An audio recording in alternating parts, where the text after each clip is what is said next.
परिश्रम का हमारे जीवन में बहुत ही बड़ा महत्व है। इसके बिना हमारे जीवन में हम सफलता कभी नहीं पा सकते। नमस्कार, मेरा नाम है लावण्या झा। मैं कक्षा 5वीं बी से हूँ। आज मैं इस विषय पर एक कहानी सुनाने जा रही हूँ। तो सुनिए मेरी कहानी, परिश्रम का महत्व। यहाँ उस समय की बात है जब लोग अपने बच्चों को गुरुकुल या आश्रमों में डाला करते थे। तभी उसी समय पर एक बालक था, उसका नाम था वरदराज। जैसे ही वो 5 वर्ष का हुआ, उसके पिताजी ने उसे एक आश्रम में भेज दिया। उसका पढ़ने लिखने में बिल्कुल मन नहीं लगता था। एक दिन 5 वर्ष बीतते गए, सारे उसे मूर्ख बोलते थे और उसके सारे सहपाठी उससे आगे बढ़ गए।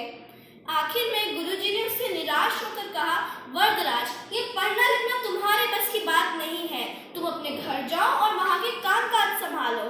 वरदराज तो बहुत निराश हुआ, पर वो कर भी क्या सकता था। वो वापस अपने घर की ओर चला गया।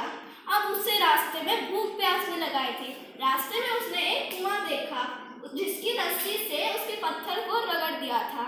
उसने देखा कि अगर ये रस्सी भी एक कठोर पत्थर को रगड़ सकती है, तो क्या मैं परिश्रम से विद्वान नहीं बन सकता। उसने यह विचार मन में रख के वापस आश्रम चल दिया।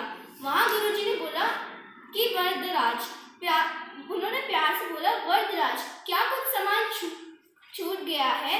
वरदराज ने बोला, हाँ गुरुजी, मेरा एक सामान छूट गया है और वो है मेरी विद्या। अब मैं यह यहाँ से ग्रहण करके ही जाऊंगा। उसने दिन रात एक कर दिया। उसने बहुत लगन से पढ़ाई की और आखिर में उसकी गिनती भी प्रतिभाशाली बच्चों में होने लगी। सीख, इस कहानी से हमें ये सीख मिलती है कि परिश्रम और लगन से कोई भी लक्ष्य हासिल किया जाता है। धन्यवाद। आपका दिन शुभ हो।